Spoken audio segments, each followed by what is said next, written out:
Hey guys, it's J-Man Powerhouse. Coffee here. Steven Jackson 13. Welcome to our third special episode of the Life as Steals podcast. Dillon Winfrey is here. Hey, what's going on, guys? Thank you for having me. Thank you for being here. We really appreciate it. It No, means no a problem. lot. Anytime, Uh, I'm always down. Unless you're stuck in that LA traffic, then you're not. Oh, God. Yeah, I try to avoid all of that. I don't really leave my house. You just watch your Falcons lose. Had to Yeah, fit in. just, but I can't argue because it's true. So we have some questions for you today. We really appreciate you coming on here and talking to us. You're our first voice acting interview, Oh, which well, I'm honored. it's a lot of pressure. It is a lot No of pressure, pressure. but yeah, I think I can. I think I'll stand up to it. I think I can do this. All right. So obviously Life is Strange is a very big game, but what got you interested in being a voice actor or acting? Honestly, it's I'm just acting is. I've always been like a huge nerd, a huge fan of like stories and comics and things like that, and anime and all that stuff. But even still, it wasn't until I would say my third year of college that I really got to see like what goes into the acting. And then from that point on, I was hooked. So got out of school, came out to California, drove across country, 3 days, slept in the desert, all that good stuff, and Oof. started pursuing it. And it wasn't, voice acting or acting. I'm open to both. And what really appealed to me is I grew up playing these video games. Mm-hmm. So I was always, I played the video games and I'd say the words to myself and I try to imitate the voice actors. But it's really interesting to get to see, get to see the behind the scenes of something that you've been doing your entire life. Right. Like a peek into how it's made, like how it's made, the show. It's kind of like that. Man, you are old. Yeah, I really am. How it's made, man. I don't think it's still on TV, but I haven't seen it in like 5 years. They've done everything. We've seen how everything's made already. Just real. Right. So now you said you've played a lot of games, correct? Mm-hmm. Okay. Now in Before the Storm, you were playing D&D. Now, are you a real life D&D gamer? I'm gonna be honest. I've been trying to get into D&D for some time. And what I've realized is that you can't just hop into someone's D&D game. They're protective over it. So Right. This is a true story. I want to say probably 4 months ago, a friend of mine had some D&D friends that she met at work come over, and they had this whole setup. They had lights, they had music, and I asked them, "Y'all want to let me play?" And they're like, "Yeah, sure, no, yeah, we'll come over again, no problem." And this went on for like 4 months, giving me the runaround. And every time I meet someone that plays D&D, I'm like, I want to play. They don't let me in. It's like they don't want to tell me no, or they don't believe that maybe they don't believe that I'm committed enough. I know, because that stuff takes, you really have to have commitment. Oh, yeah. Mm-hmm. But to this day, I think I've only played once. I haven't been able to find a group to play with or someone who will accept me. I bet you if you got they're gonna kill me if they ever found out I say this, which they will. If you get Steph and Kylie, I'm sure. If you get Katie and Kylie, I'm sure they'll play with you. If you could. Yeah, they're too cool for me though. They're too hip. If I can nail it, if I can get them in one place, I think I will. We actually talked about doing a D&D stream, actually. Did you? Yeah, I think she's done it with Kylie, but I don't know. I don't know. You got to talk to her. Hop in her streams. Yeah, I'm I gonna know. DM her on Twitter. I know she said she's actually been a dungeon master as well. Oh, really? That's Yeah. commitment. She had a So good heads luck. up on you. Good luck taking her down. Yeah. I'm gonna do my research. Hey, if you ever play against Katie, Probably. let me know if you have to verse Durger on. Yeah, I will. I will. Play So- D&D over Skype. That's a So good now, idea. did you have to prepare? Did you have to learn D&D for the game, or did you pretty much pick it up pretty quick? Or I didn't. I don't think I.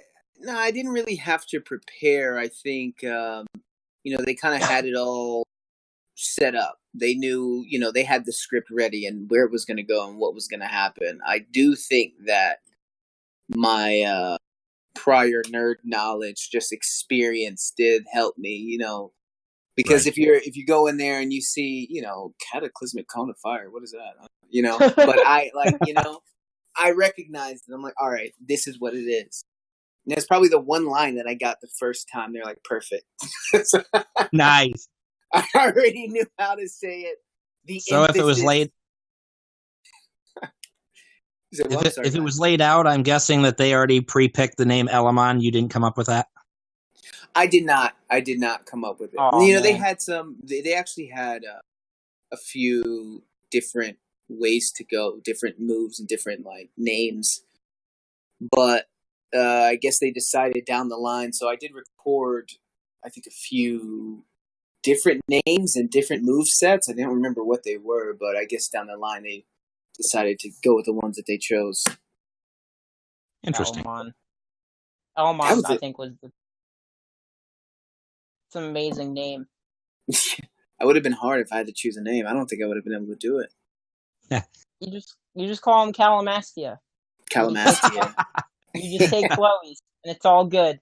Sorry, Liana. Yeah. My character, Wizard Man. Was it staff boy? The staff. Coffee? Oh yeah. Was Before the Storm your first acting job, or? No, it wasn't. I think I had a few little roles, little gigs here, a commercial, a little. I wouldn't even say it's modeling. I wasn't modeling clothes, but it's a few little gigs here. I think Before the Storm was in my mind, when I got it, the biggest in my mind, because I knew the game. I knew the story. It's something that I was involved with because I had played Life is Strange, the first one. And so to me, it was the biggest, but yeah. So you talked about the D&D scene. Mm-hmm. Well, we sort of jumped on top of it.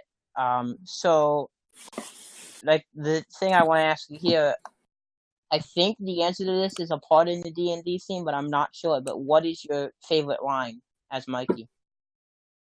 Oh, it's going to be very obscure. Oh, God, I can't remember. It was in the last episode. What was it? What did I say? It's when we're making fun of Chloe. God. Yeah, I'm drawing a blank. Something about... I'm in the hospital bed. Okay. And Chloe comes in. What did she say? I don't know why I'm drawing a blank here. Wait, you were in the hospital bed? Criticize his taste in music. That was I think my favorite line in the whole thing. Oh, you mean when Drew's in the hospital bed? No. Oh, see, you chose a different path. One of the paths is I know. I just wanted you to. Yeah, I'm in my version, because I played the game, and in my version, I'm in the hospital bed, and Yeah, she comes in. I've played both storylines, so Oh, I've got So it. have I. Yeah. That and cataclysmic cone of fire. Mm-hmm. really intense. I said that to them when we came up with this question. I felt like that was going to be one of the ones that you were like, yeah. Yeah, Just 'cause, like, it's not such a weird line, but it's like such a hard line to deliver. yeah. 'Cause, It's like, kind of like a tongue twister, yeah. But yeah, I would have to say either one of those two. So, What about Steph has a crush? Did you That's like a that line? crush. Yeah. You know how many times I did that line? Ridiculous. Like at least 6 times. Something so simple. I don't know why I could not get that. Maybe they needed you to say it exactly the way you said it. You were like, Steph has a crush or something like that. So Yeah. maybe they needed the exact emotion that they got. I don't know. Yeah. Yeah, it you was should it was tough. you should pull that on one of your friends. Be like, "Oh, you have a crush." You know what? What's funny is that when I was going through, I was doing the lines, and you're right. They wanted it. They wanted it a specific way. And what I found was that doing it my way is not what they wanted. Doing it if I was impersonating my friend. I have a friend out here. His name is Andrew. If he listens to this, shout out to Andrew. But If he follows you on the Twitter and you talk about it, he'll listen to it. I just impersonated him. I did everything that he does on a daily basis. So I said everything the way he would say it. And that was the first time when I did that line. I said, I'm just going to do this like Andrew. And they were like, that's great. So looks like they should have gotten Andrew to do it. So now is this going to be your only game, or do you plan on doing future acting and voice acting? I do. I'm going to give. All right, I'm going to give you guys an exclusive. Uh-oh. A Life is Feels podcast exclusive. I'm It's the gonna first one try. ever. It's like an exclusive. It is an exclusive, but I don't really have a lot of details because I didn't get it. But I do audition for. There goes that. Okay, so did you guys watch E3 this past? Mm-hmm. Sony has a game, or Square Enix has a game coming out with. It was a very, very short, brief thing where you saw, like, it was in an alley. A guy was getting beat up in an alley, and you saw a dude walk up, and it was very, very short. Is it called Life is Strange too? No, Yeah. I actually, read for that game, but I didn't get it. I wanted it so bad. I wanted it, but it is the business, but I am interested in doing, I'm super open to doing other games and other voice work. I've read for a few games, for a few things coming out. It's tough because I am a gamer. So when I get these things, I'm reading it and I'm trying to figure out what game this could be. So that one with that is Square Enix that's coming out. I remember I got you get your sides and your script for when you go to audition. I got it at 8:00 at night. This is a true story now. This is a true story. I'm at my friend's house. We're having a Pokemon tournament. OG Pokemon, red, blue, and yellow. Nice. And it's like 8:00 at night. We make food, we eat, blah, blah, blah. And then I get the email. Oh, you got this audition. I'm like, okay, cool. Cause it was in Japan. I was like, 2 weeks in Japan, I'm down. And it's Take me with you. Yeah, it's like 10 pages long. And then it's for the next morning. So here I am. Wow. My friend has a shrine to Pokemon in his garage. Oh, geez. And we're having a battle. So I got to focus on this battle because I've lost all the other battles that we've had. And then in between the matches, I'm walking out in the middle of the road, walking up and down the road, trying to memorize these lines for this project. So it was a doozy, 10 pages, but unfortunately I didn't get it. But from what I've read, the story is really good. I don't know if anyone's. Go ahead. Sorry. When you knew it was Square Enix, were you like, Life is Strange 2? Question mark? Yeah. At the time I think Life is Strange 2 was just about done. If they at least already had it casted. I knew this one was a different project that they had coming out. And, they have the breakdowns in that company. I don't remember the name of the company that was doing it, but Square Enix and someone else. But I was just like, I just wanted to, it's Japan. And the story is really good. So when the game comes out, you heard it here first. I'm trying not to give a lot of details because I didn't sign an NDA, but I also don't want to get in trouble. But You're probably going to now anyway. Yeah, that clip at past E3 with the guy who walks into the alleyway is the game that I read for, and it's going to be a really good one. It's going to be really good. All right. So Coffee has a question, but you already answered it. But I guess he's gonna ask it anyway. Did you know? Did you know what Life is Strange was before you got the part? I knew exactly when I got the part. I think when I went into read for the part, it was like the lines that we read were just kind of like random. It was like a random few sentences that we read in different ways. And so I had no idea because, Mikey had no connection to the previous Life is Strange. But when I got it, I'm sitting at home and I had just gotten Final Fantasy 15. And I'm sitting in my room, I'm playing it. I'm super excited. And I'm just decided to check my email. So I'm at 7 o'clock at night. And I get it and I was like, oh, this is dope. And then I'm looking at the script and I'm like, wait a minute.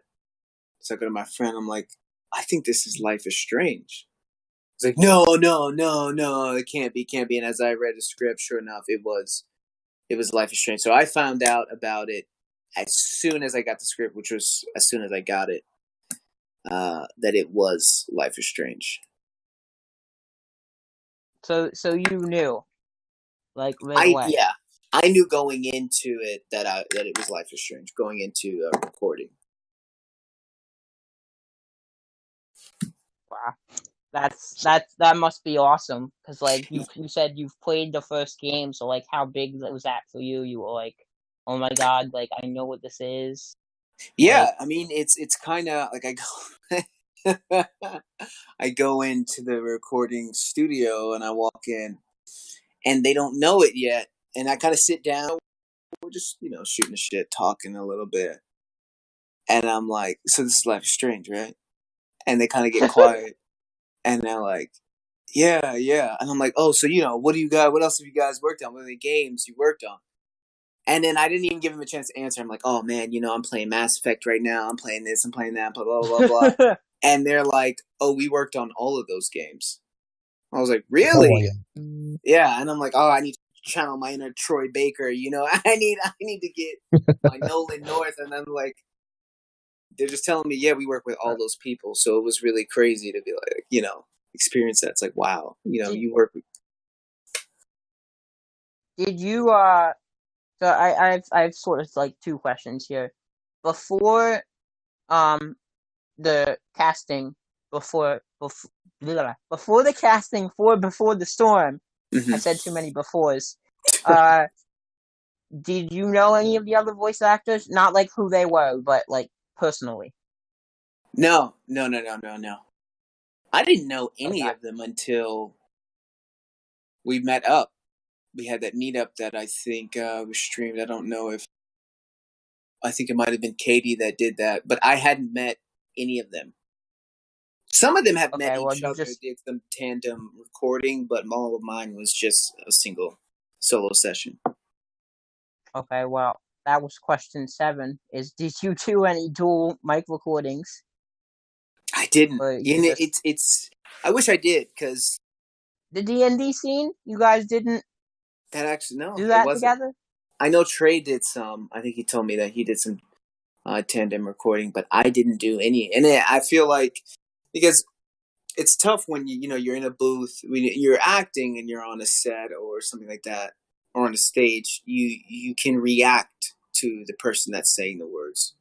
You can give Yeah. an adequate response based on their inflection. But in this way, you don't have that at all. So gauging your tone, your inflection, and how you do it is tough. You kind of have to try and give a general kind of tone, which is why, after this, I realized that, this is a lot. It's really hard. Acting isn't easy, but, voice acting is really tough because you're just in a booth with a script and you have to say these words that will fit any way, the other person says them. By the That way, makes sense. somehow your Falcons just tied the Cowboys. That's what I'm talking about. Now I need them to pull it through. Come on, Matt Bryant. Give me the free kick. Well, we might have to end this early if the Falcons win this game. No, I'm kidding.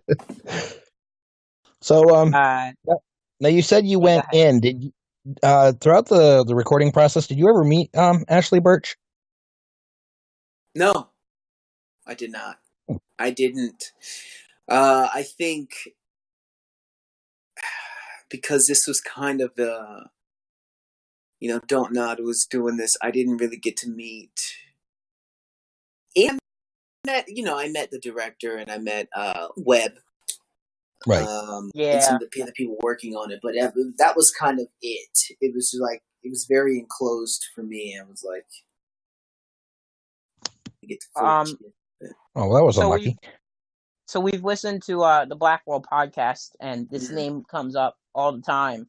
And I know you did an interview with them too, which we're not copying their questions, by the way. We try to be different, but I want to say this name comes up a lot too. Can you explain to us how Phil was to you? This name comes up all the time, and I want to know about this guy. So Phil is a character. I mean, he's a cool guy. He really is. Phil, like, it's when you're like, we're in the booth and we're recording, and Phil is the guy who is saying, "All right, give me an A, give me a B. Can you try and do it like this one more time?" You know what I mean? He's directing it. Is he dancing while he's doing it? I mean, not in mine. I mean, he would stop me and I can't even say some of the things he said, but the examples that he gives, okay, you're going to take it with this emotion. You got to imagine this, and like some of the things, like the craziest scenarios you could, the craziest thing you can think of, that's what he said to like motivate you, to get you in a specific mental state to say it in the way that they were looking for. And it was just like, it was insane. Like, those things, when you're on Facebook or something, right? And you're looking at a post or something and you see the troll come up and this person is saying he's trying to trigger everyone.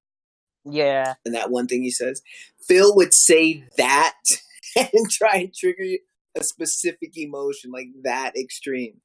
And I'm like, I don't even know what to think about this, but I'll try it. I've never been in that situation with sandpaper and a cactus, but I can try to imagine what that would be like.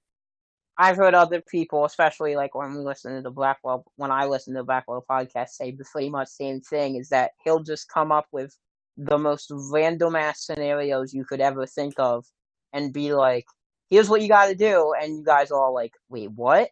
Yeah. What did you say? If you can imagine a scenario with like a bowling ball, a cactus, sandpaper, and super glue, and what that scenario would entail, those are the types of situations he would come up with. And I'm just like, wow, I don't even know how you thought of it. And it's so quick, so he must have had it prepared. He must have wrote it down before. And it's like this, I'm I'm going to say this. Well, I thought it was cool because he's talked. People from both games have talked about how important he was. So because he was around for the other one too. So Yeah, absolutely. I mean, he definitely, and if I'm being honest, all those things, he's a fun guy because he would say these things and kind of break the tension and break the ice and make it feel very comfortable. But he was really good at what he does, and he's worked with, because I had some concerns. I told him that I was going in, and I was a gamer, and I knew about the Troy Bakers and the Nolan Norths and the Tara Strongs and all that. He gave me some advice on how they do it because he's worked with them. Oh wow! Yeah, and he's like, they're such experts at what they do. They have like this internal like recorder, so you can tell them to go back and say it like they said it 4 lines ago, and they'll know exactly what you're talking about. They're very professionals. So he told me, he was like, don't worry about it. Don't worry about, trying to live up to them or trying to be, at that level. Just do you. And that was really helpful. yeah, I feel like he's been at Square Enix like forever. Yeah, I don't know. I don't know that maybe I don't know what company he's don't know how to Square Enix.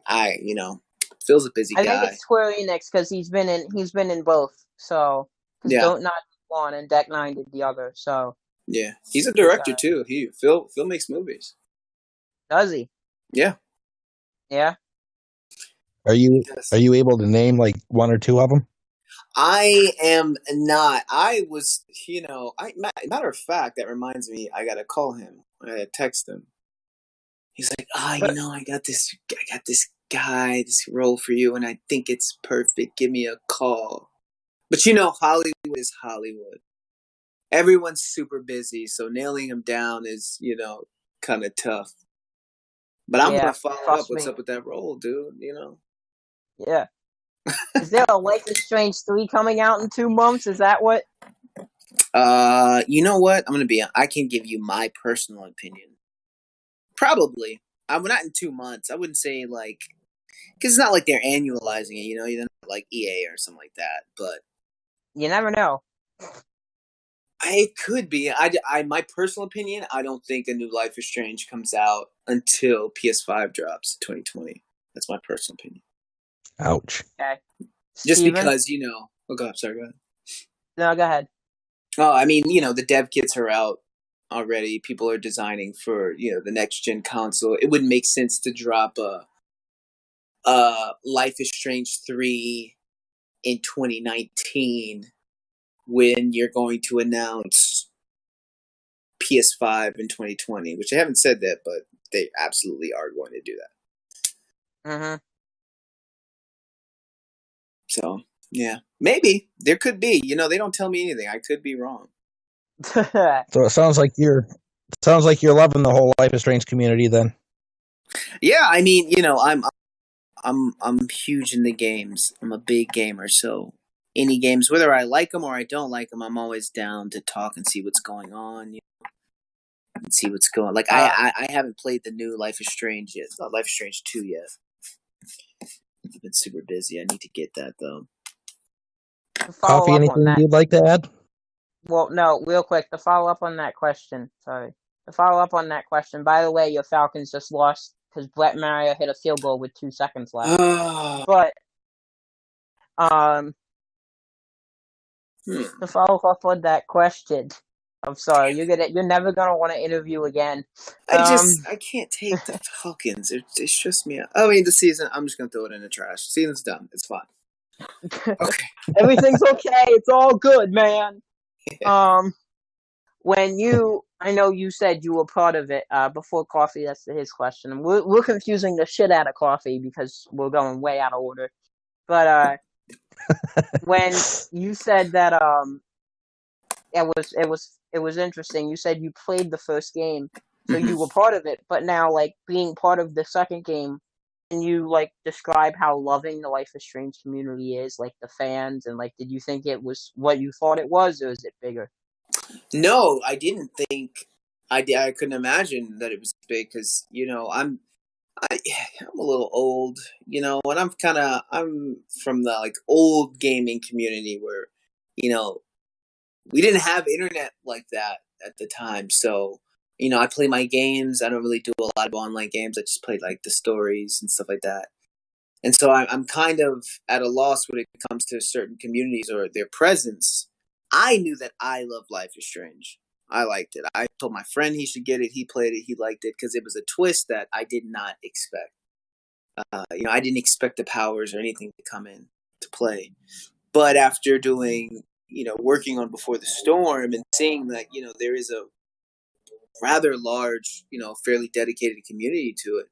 And also seeing, what it's done for a lot of people. Like this game is really important, just the representation and like things that people go through and how this helps them so much, it just makes it that much better. To see that because a lot of gaming communities are toxic and it's just a lot of drama. But from what I've seen and what I've experienced, it's through Twitter, through Twitch, through all this stuff. It's a very supportive community because a lot of the fans and a lot of people involved with the game, they have their problems that they're going on in their lives, and here these people are going out of their way to message them or talk to them and give them tell them how they made it through it. So it's kind of like one huge support group for whatever you're going through, and I think that's pretty cool. When what it really connected with me personally, I have gone through depression, but I haven't gone through thoughts of suicide. Mm-hmm. But when I played the first game, I have had friends who have committed suicide. Mm-hmm. And when I played the first game, it connected to me right away because I was like, wow, they're really going on a tough topic here. This is something, Yeah. I was like, it connected with me right away. Like personally, I never had those thoughts. I've had depression, yes, but I've never had those thoughts. But I know people who have, people who did that. So I was like, oh, okay. Mm-hmm. This is weird for a video game. Yeah. Yeah, they went in, and that's a real life scenario. I've had my issues with depression, and life shit happens sometimes, and you feel some type of way about it. But I think a lot of times we don't realize that you may have friends going through this who well. You may see them every day, but you will they never say anything about it. There may not be any signs of it. So I think a lot of people have. I'm sorry, go ahead. Go ahead. I mean, I think a lot of people can relate to a scenario like that. So I think it's important that I'm not one of those people that said a game has to have a message, but when it does, it can be good. So Life is Strange does that for a lot of people, and it connects these people and lets them know that especially when you're going through something like that, you're not the only one, and sometimes that can be everything. Well, I was telling them that I had a friend last year. I was asked to stay behind to watch a friend of mine's three girls, but there was a whole citywide search for this individual, and they found him hung in the back of a small car wash. Wow. So, Jesus Christ. When I saw that and they didn't have any rewind power, she's like, it's not going to work. I'm like, oh, shit. Do not screw this up. I mean, yeah, it's tough.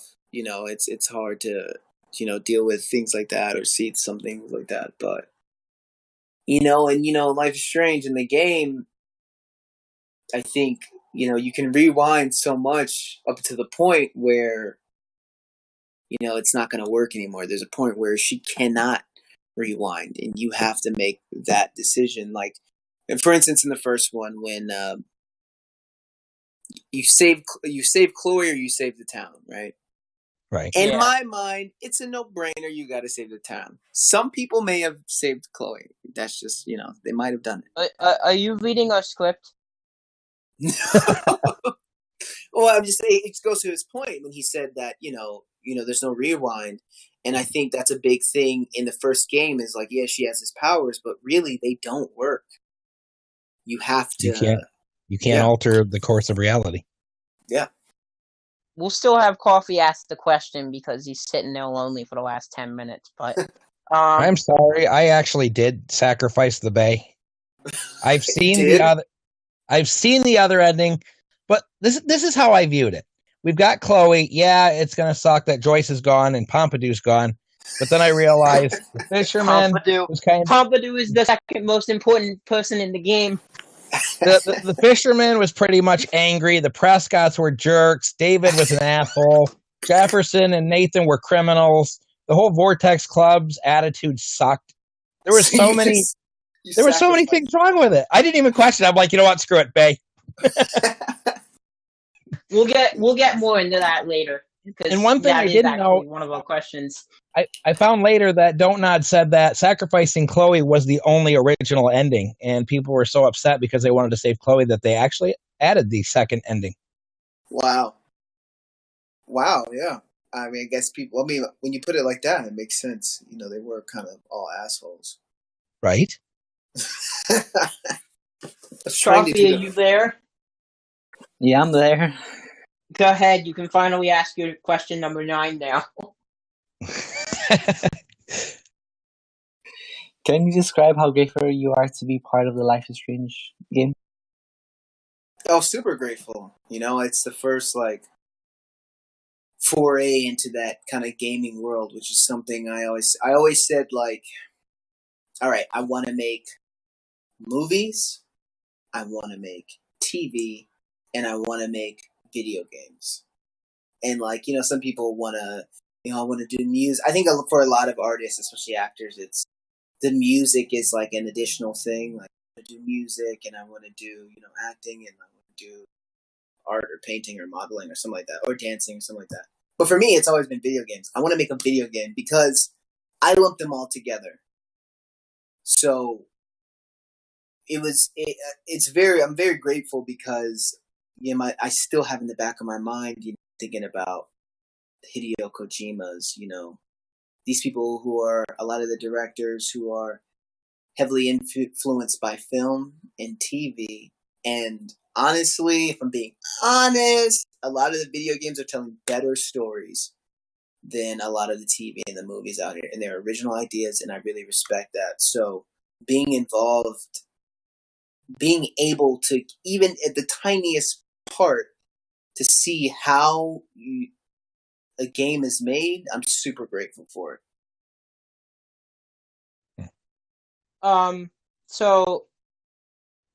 I think I know the answer to this, but I'm gonna ask it anyway. I don't know exactly, but everyone talks about somehow how they do. But in what ways do you relate to Mikey? I think it's like, for Mikey, when I was reading, you know, his character, he reminded me a lot of me when I was younger, even younger than he is in the game, probably when I was like 7 or 8, you know, because for me, how do I put this? You see, Mikey kind of escapes into his game, you know, he lives in a fantasy. And for me, the parallels are, he plays Dungeons and Dragons, I played JRPGs, which are kind of the same thing. Same, like, structure. Oh, you're starting a huge debate here, dude. Oh, let's debate. But not with us, but with people in the world. Oh, they don't like JRPG? Look. No, they don't... comparing anything to Dungeons and Dragons. Okay. People don't like that. D&D is the foundation. It's the forefather. And so, in my opinion, like, you have, like, these early games, these RPGs that come up, which are, like, digital representations. Before, they used to have D&D games in the office space, like, through email. You know, so it's just like D&D, but it's just you're typing out what you're going to do, and now you have a console game or a PC game which just visualizes it. So, I mean, D&D is the forefather, I will say that. But, you know, the premise is still the same. The structure kind of is still the same with these JRPGs. And I think with Mikey, you know, he escapes into this game because it's easier than dealing with what he's going through in real life. And it's a positive and a negative. And it's positive that he has an escape, but it's a negative because eventually he's going to have to come back and deal with it. And we see that with the incident with his brother and the hospital and the things with his dad. And for me, it was kind of similar. It's like, I came up playing these games and they can shape your mind or shape you to believe that life is a certain way and like this is the right way moralistically, I'm a white knight, I've got to do what's right, and the answer is always clear. At least that's what the games tell you. But then you come to reality and you find out that's not really the case.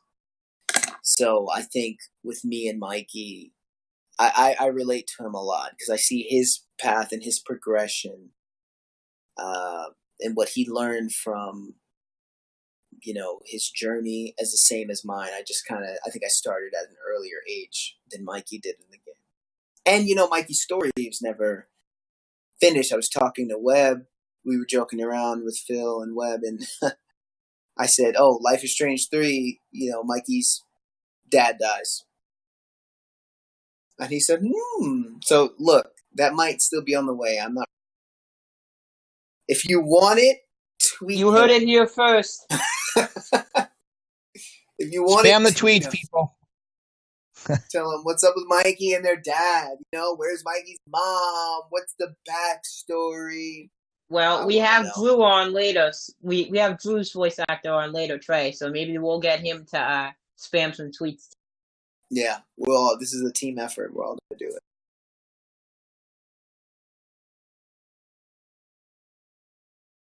Steven? Now, see, I myself play games to escape reality, but that's to deal better with the death because I tend to close myself off for a couple weeks. Mm-hmm. So as far as I'm concerned, gaming's a way of escaping, but also at the same time, I've lost so many friends and relatives. It's basically, they don't hurt you, they don't break promises, they don't leave you, they don't screw you over. Yeah. Oh, I think I've become obsessed with electronics. I think it's all about how you use it, because I do the same thing. Like I'll get stressed, and I'll be honest. This, like any other industry, it's not a very easy thing to do. I think a lot of time, I'm going to be really real with you guys.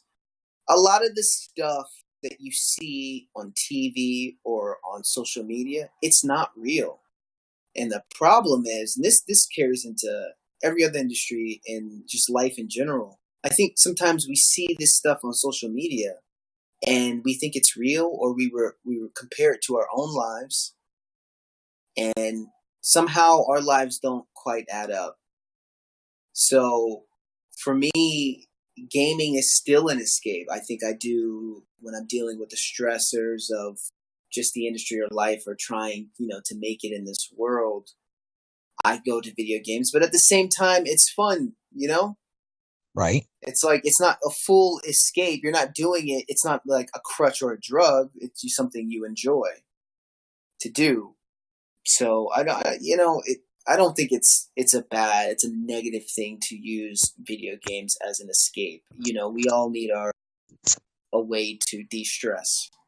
We use this podcast as an escape, and it doesn't help, man. No, I'm kidding. But sorry, go ahead. That brings me to in the game now. If clearly, if Chloe ends up coming out, what happens? Now, have you ever broken your arm in real life? No, I think I've broken my nose. I think I've broken my knee. I never had it checked out, but it still hurts. But no, I've never broken my arm. Okay. What were you gonna say about the podcasting? Oh, me? Yeah, I said that we tried to get our feelings out on here, but it never works, and then you were about to say something, Steven. Oh, no, I was saying, like, while video games, even though it is an escape, the games nowadays, Life is Strange, you're dealing with such serious, topics that, in the early 90s were not a thing. They didn't tackle these topics at all. So even though it's an escape, I think in some cases it can help us deal and kind of figure it out, like, with the Life Strange community and things like that. Help us cope with these issues. Very true. Coffee? I have a very simple yet very difficult question. Okay, I'm ready. No, you haven't answered. Bay or Bay? Bay or Bay? What's the spelling of each? Arcadia Bay or Chloe? Oh, I'm gonna be honest. I'm not. You're not gonna like this answer. People don't like me. Chloe is a liability. Imagine if you were friends with Chloe in real life. Like, Chloe's your friend in real life. You would be in so much drama. You wouldn't be able to keep up. I like Chloe, but I don't know if I could hang out with her on a daily basis. That's a valid point. It's like I'm playing a game and I'm like, Chloe, what are you doing? Like, what are you doing? Just chill, relax. And I feel like I would be in jail if I hung out with Chloe. I would be locked up. But I would choose Bay. I got to choose Arcadia Bay. And I think that's a very valid point. I think we just lost half our listeners. I didn't say it was right, viewers. I said it was a valid point. I would choose, but look, Arcadia Bay. Chloe is she's a great person, but the needs of the many outweigh the needs of the few, right? Maybe. Right. So you obviously chose Arcadia Bay. I did. Right. So first of all, people are gonna be like, "How dare you?" I know. Second of all, I guess we should really quickly. I guess we'll tell you what we did because why not? Steven? I've already stated this, but I went straight for Arcadia Bay, no question. There was more jerks than there was decent people. Yeah. Plus, he sacrificed everyone. Plus, I noticed after the bay was destroyed, there are 3 does that come into the street. Now, if that wiped out everything in the town, why are those deer there? Some of them would have had to have made it out.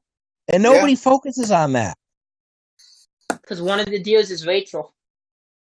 Well, yeah, but what are the other 2? And how did the other 2 survive? Rachel's parents, or one of Rachel's parents, I don't know. Exactly. Yeah. Nobody can answer that. I didn't know that. I did that one. Yeah. I guess after you sacrifice the bay, they leave town. They leave the rubble in the truck. It says now leaving Arcadia Bay, and then there's 3 does standing at the side of the road. I guess the question is, what is wrong with Arcadia Bay? Everyone wants to leave. Well, like Rachel says, just like Rachel says, assholes abound in Arcadia Bay. Maybe they knew Max. Maybe they knew Max was coming. Maybe Kylie Brown might have a copyright problem with that now. So thanks. I wonder.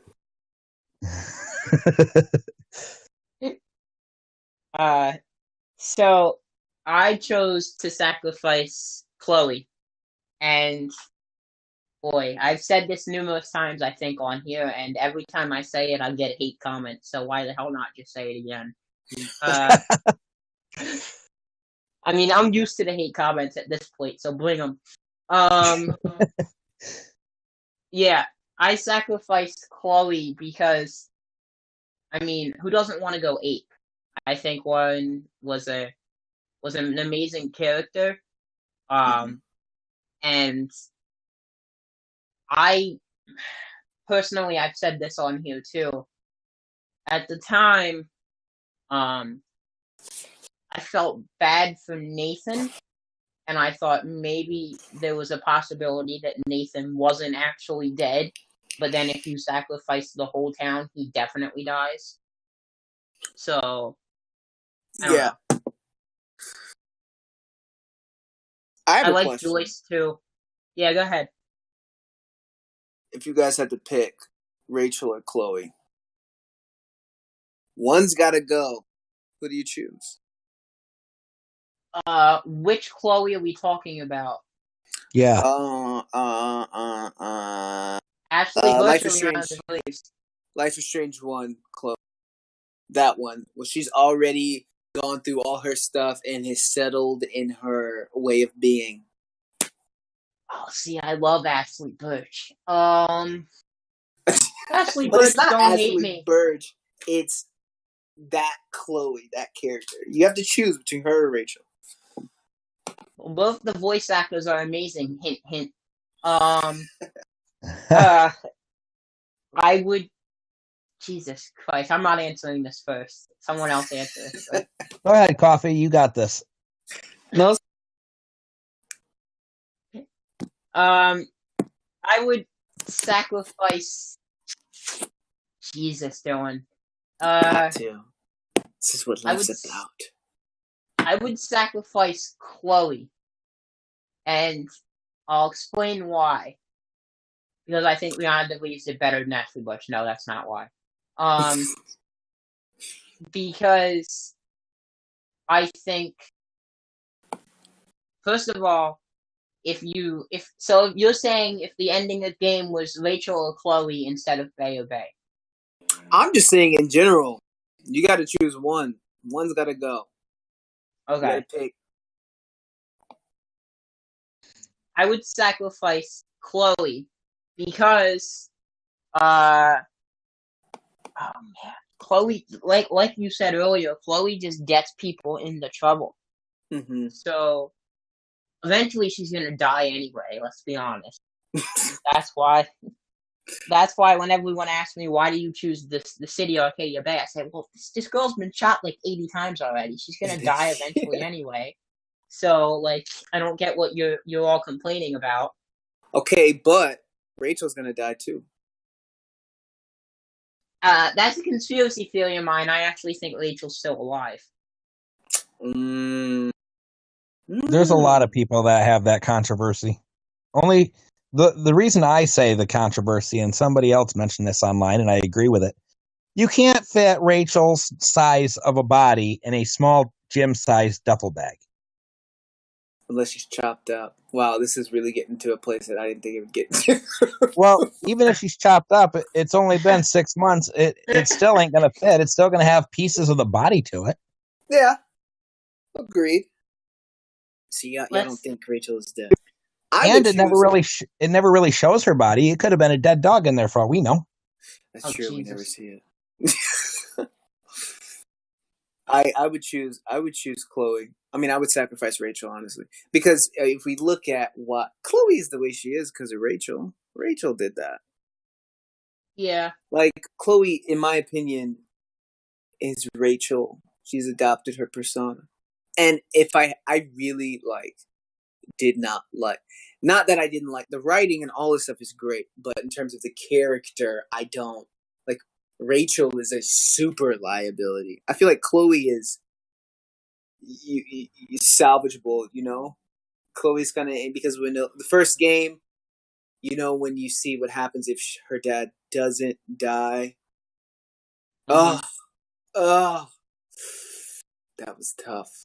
But you know, she wasn't always like that, and I just don't have that reference for Rachel. So, bye, Rachel. Bye, Felicia. For me, I would actually sacrifice Chloe, but for a completely different reason.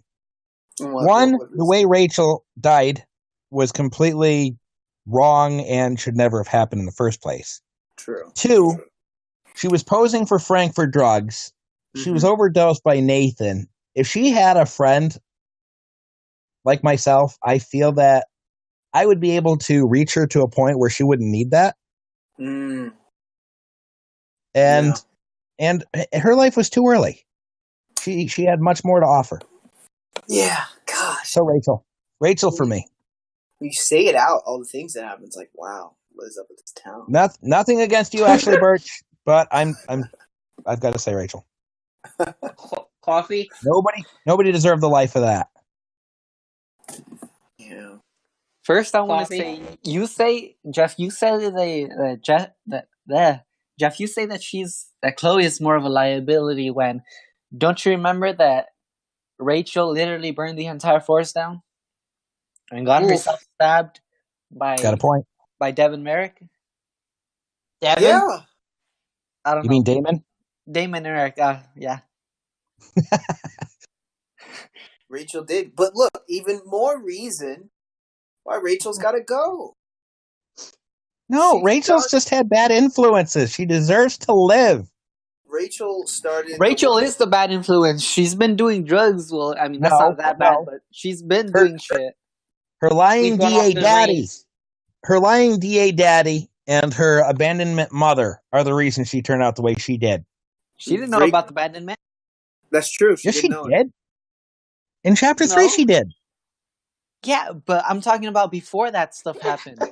It all started. She only learned about it when. This is normal.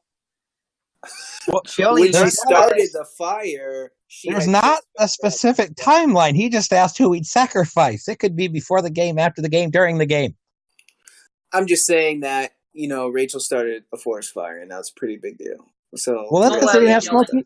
That's because they didn't have Smokey the Bear in the game. Dylan, this is normal. I'm the same way. I don't know. I'm more connected with Chloe, so I think I gotta sacrifice Rachel. Yeah, she gotta go. Oh, you guys are monsters. Rachel's done, so she gotta go. We need our the real monster here is Dylan for making us make this decision. Wow. Only the hard decisions. Hey, nobody said life would be easy, Coffee. Life is strange. Oh, Jesus. So let's cool things down a little bit because I feel too much tension. But so thank you for listening. No. I'm gonna ask this and then I'm gonna explain why, but do you like pineapple pizza? Absolutely not. Do you know why I asked? I do not. Okay, so I don't know exactly how to explain this. A couple years ago, I think it was like last year, some random person on Katie Bentz's stream who plays Steph just came in and was like, "Do you like pineapple pizza?" And now like it's a huge thing between the Life is Strange community. Like I don't know why, but like every time you go into a chat and you're someone new, the first question is like, "Hi, how are you? What's your name?" And then it's like, "Do you like pineapple pizza?" Pineapple pizza is blasphemy. All right, let me ask you. Let me ask this: have you tried it? Yes. Okay. I'll be honest. It's not that bad. It's really not that bad. It's not like, oh, I can't eat this. Spit it out on the floor. But I just don't. Pineapple pizza to me is like eating a steak well done. It's fine if you do it. Everyone has their own taste, but to me, it's like, why would you do that? Like, why would you eat you just don't do it. But I don't know. It's just my personal taste. I don't know. I don't know. I went into Katie Bentz's stream one day, and this first person asked me, like, "Do you like pineapple pizza?" And then I was like, "Well, that's a weird question." And then I kept seeing him ask everyone else, and I was like, "Well, this must be something now." I wonder who the first person that thought, would be good on this pizza, pineapples, and then just threw it on there. I don't know. Well, I can answer. Oh, you can? I watched a lot of MasterChef and Hell's Kitchen, and they say that the sweetness counteracts the acidity. And with them having tomato sauce, the acidity can be overwhelming to some people, so they add the sweetness in order to counteract it. Plus, you got the heartburn of the pepperoni. That's true. But pineapple? I don't know. What else can you think of that's sweet? You don't want to put candy corn on it, gummy bears, gummy worms. I would love that. Actually, they do have dessert pizza with dessert mints and M&Ms and chocolate swirls. And Haven't tried it, but I've seen it. So let's get it going, folks. You could put like orange. They are already slices. triangular shaped. Yeah, that's true. So, getting back to this Life is Strange Before the Storm. During development of this game, did you and Trey ever develop a brotherly bond? No, I actually didn't meet Trey until I think Katie did the stream where we all got together. Wow.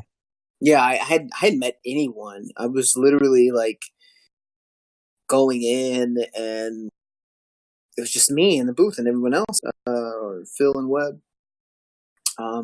But yeah, that was the first time I had met anyone. And I think by the time we did the stream, I don't know if the game was out yet. Because when the game came out, I got it and played it immediately. Right. But yeah, I think the game might have been out. The stream was like in December. It was like right after Christmas. Yeah, so I had already, played. But yeah, that was my first time ever. Do you and him keep in touch at all? Every now and then I'll reach out because I'm sure we're both very busy. I'm always running around, work, auditions, etc. But I follow him on social media.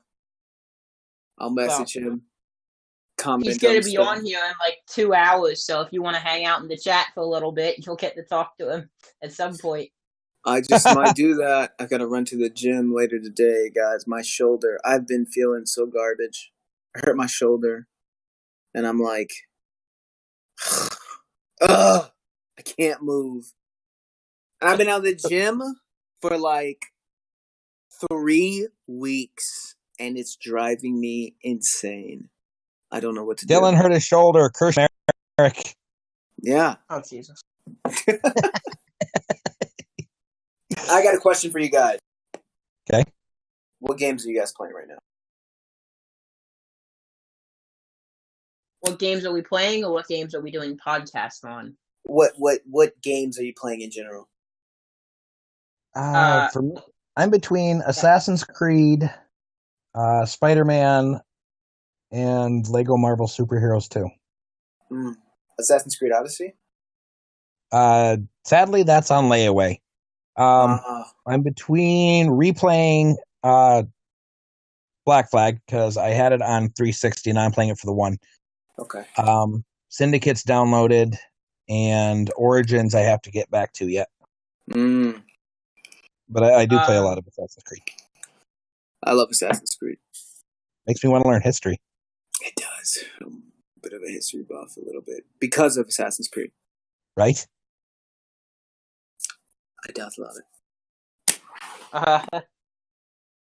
I go back and I play Life is Strange all the time. Does that count? Brown nose.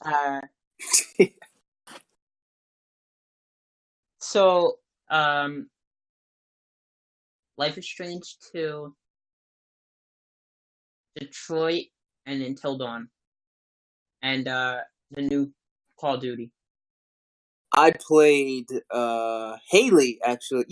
I still have her Until Dawn. I haven't given it back to her. I played her, she lent it to me, and I played Until Dawn. I played I've been like, for the past like 3 or 4 months, I've been playing Neo. I've been addicted. So Neo. How many did you kill? How many? I don't even know. I don't even and know. Until Dawn? Oh, Until Dawn?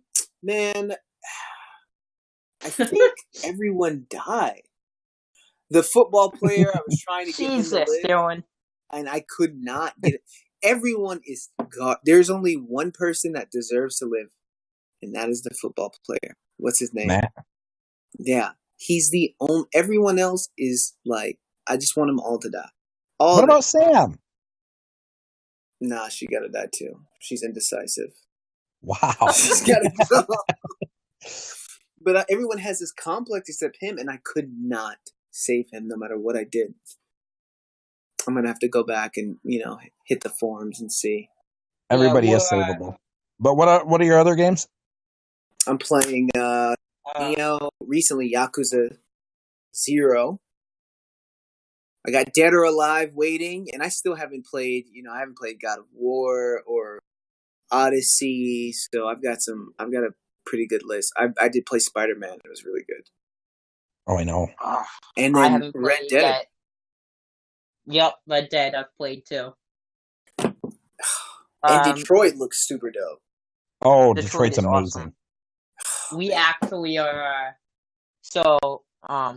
we are actually covering Until Dawn right now, sort of.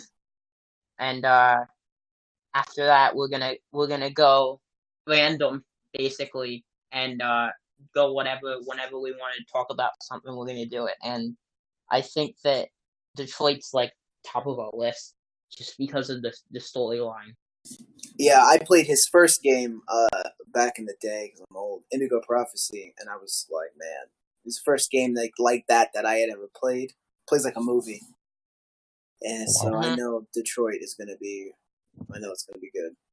This is a little off topic, but most people don't know this. Until Dawn was originally planned on being made for the PS3 as a first person. Really? And then they put so much time. If you look up on YouTube, there is actually a similar comparison to the old style and the old cast versus the new system and the new cast. Mike and Chris were the only two that were part of the original cast that did not get recast. I'll have to look that up. I think what it turned out to be was I can't imagine it in first person. I think that would have been like kind of strange. It would have been interesting, but it would have been kind of weird at the same time. Yeah, I like the decision they came out with. Yeah.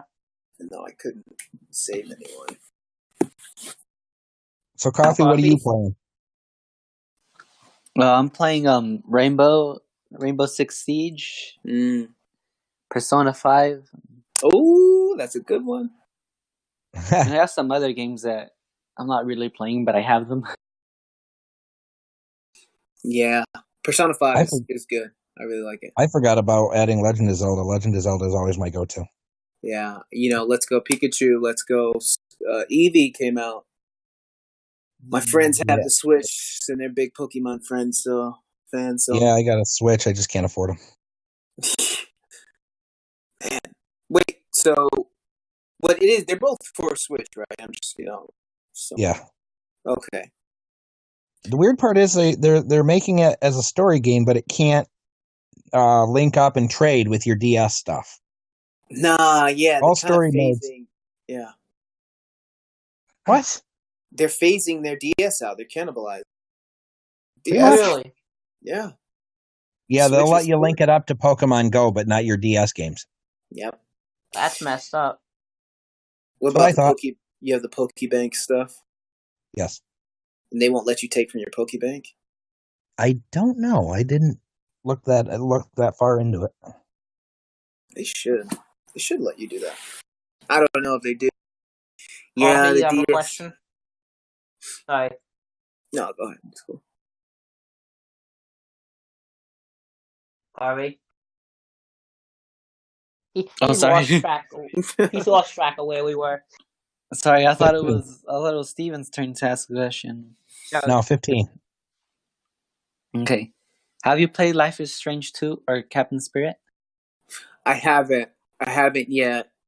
I've got it downloaded, at least Captain Spirit downloaded or in my queue, my library, but I haven't gotten to it. I can only have it's been so busy these past few months because I moved and all these things, so I haven't had time to really sit down and play through it. But I hear Spirit is connected to 2, right? It is. And are they releasing 2 in episodes, or they released the full game? 2 is still episodic. They've released episode 1, but it's been about a month and a half since it came out, so we're anxiously awaiting episode 2. Is it so? Can you tell from playing the first episode how Captain Spirit links into? Yes. Life is Strange? Oh, okay. The main characters of Life is Strange 2 are actually in Captain Spirit. Okay, so that's all I'm saying. Together. I should Yeah. get them both together. Okay. Actually, Cool. Captain Spirit is free. Yeah. I have it downloaded, but I should just go ahead and get Life is Strange 2, and that way I can hop right Gotcha. Okay. I think we've holded this question off long enough. He's been waiting. How much fun did you have in Katie's stream after last Christmas? And can you give us insight on how you and Trey cheated at Cards Against Humanity? Don't be mad. Don't be mad. There was no cheating. It was fun. It was really fun. I didn't cheat. That was my first time ever playing Cards Against Humanity. And it turns out that I am a boss at it. I just, I read people's body language, and I just got a kind of system. I could see how they would respond based off, their previous selections. And that was it. I just won. I won. Okay, everyone needs to just accept it. Don't worry, we're asking Trey the same question. It's just natural. It's just that's just that bond, brotherly bond. We just had it. And I can agree with Dillon. You play enough against certain people, you tend to pick up on what they look for in an answer. So,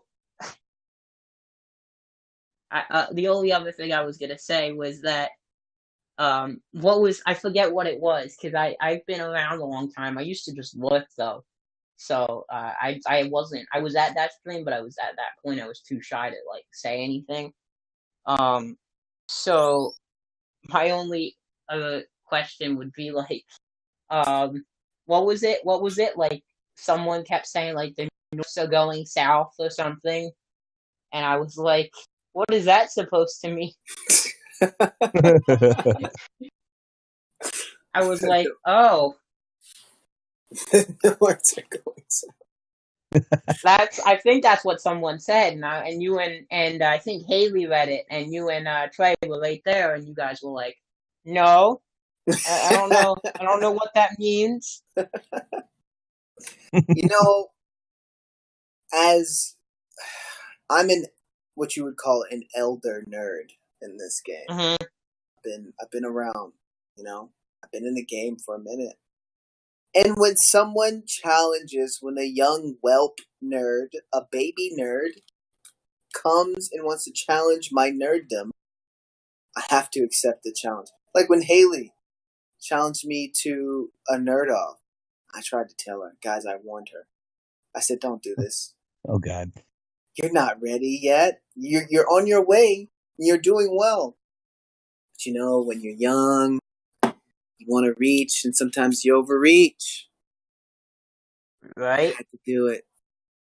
I had to prove it. That was actually really hard. There was a lot of stuff in that competition that I did not know about. Yeah, didn't she answer questions like in 2 seconds, and you're just like, wait a minute, whoa. Yeah, there's some of them like she knew immediately, and I was like, I was still trying to comprehend the question. I couldn't even. There's certain like Harry Potter. It seemed like a lot of fun. You guys should do that again and try and get Rihanna there this time. I'm super down.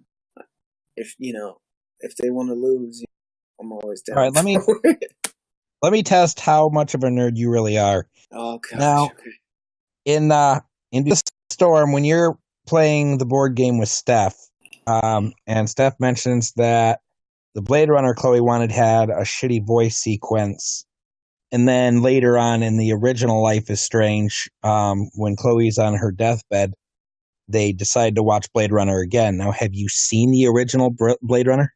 I have, a long time ago. I have seen it. Did they really have that shitty voice sequence, or did they actually have a version where they had a dream sequence? Oh my gosh. I don't remember. Good. Neither do I. I really don't remember. I heard that in the game, and I'm like, crap, I don't remember this. I think it might have been like a secret. I don't know. I don't know if it was like a secret taping or something, kind of like the Star Wars Christmas special. I Deleted don't scenes. know. I'm not sure. I can't remember. And I just watched this. I just watched it a few months ago. Oh, I haven't seen it in years. I should know that, but unfortunately, I do not. So when someone wants a DVD from someone, it's like, yep, let's play D&D. Then you get your DVD back. Is that like how it works? Yeah. Is that how life works? Except you actually don't ever get it back. If you lend something out to someone, just be prepared to never get it back again. No, I'm gonna bring it back. Look, I haven't given Haley's game back. It's been like 6 months, and I was gonna say, Haley, are you still? Haley listens to this sometimes, so like, Haley, you still waiting for Until Dawn? Hey, tell her text me. I'll text her and say, hey, I still have your game. We'll tag her in this and say Dillon says he still has Until Dawn. Yeah, it's been in my PlayStation. I think I don't know if she did yet or if she mentioned it, but something about an Until Dawn stream. Yeah. I think Until Dawn stream without Until Dawn. Yeah, I think she might have already done it. She might have already done the stream. I think that's why the only reason why she linked it is because she did the stream. Oh, gotcha.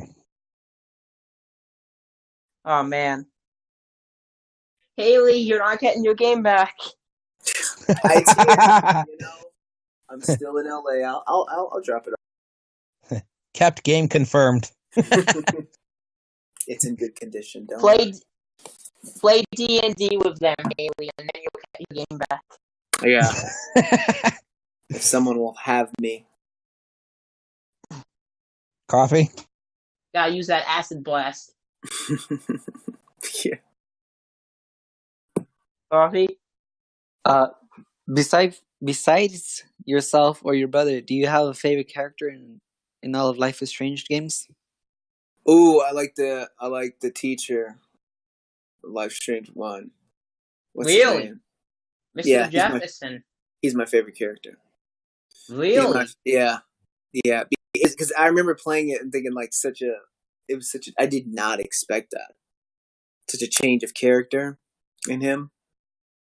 I really like it.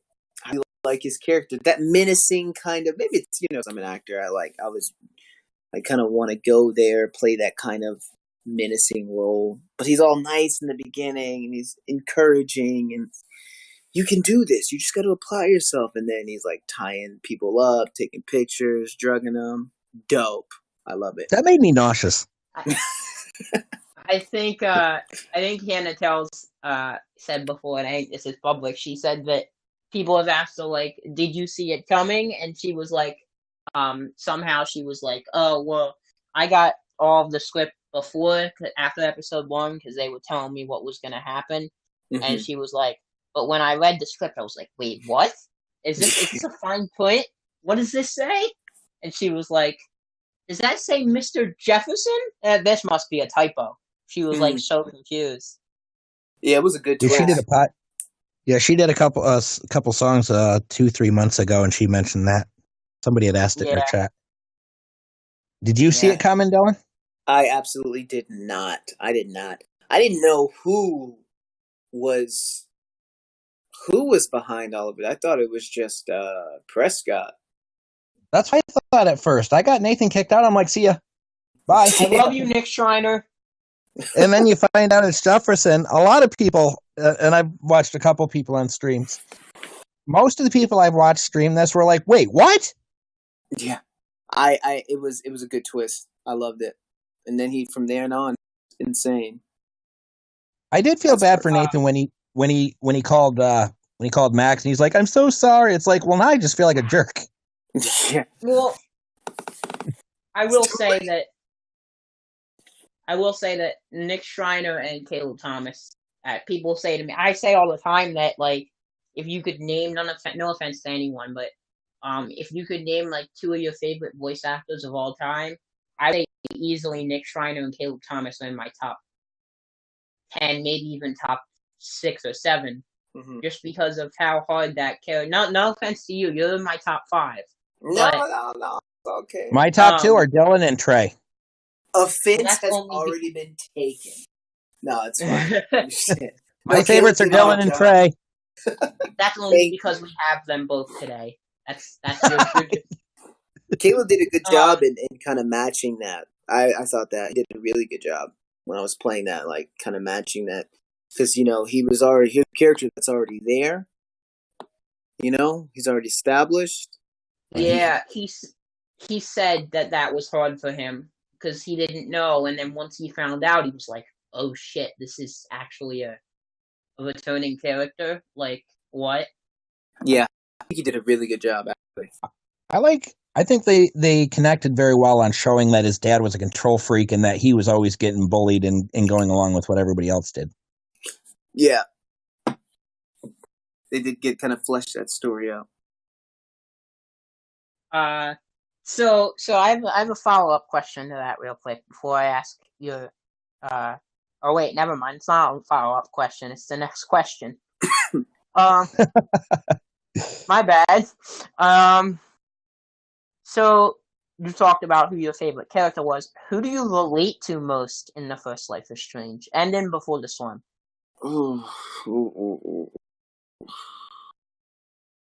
I think I really do think Before the Storm. I actually relate a little to Drew and Mikey are like two sides of me, I think. Drew is my older self or my high school self, and Mikey is my younger self. So, and Before the Storm, I really do relate to both of them in that sense, because when I was in high school, I was, dealing with my own issues and, family issues and playing football and all stuff like that. So I really do relate to that as well. And then, also, video games and things like that and kind of escaping and finding some sort of peace in those games. On Mikey's part, I did that as well. In the first Life is Strange, oh, that's tough. Got you. Dang. Oh, man. I don't know. Oh,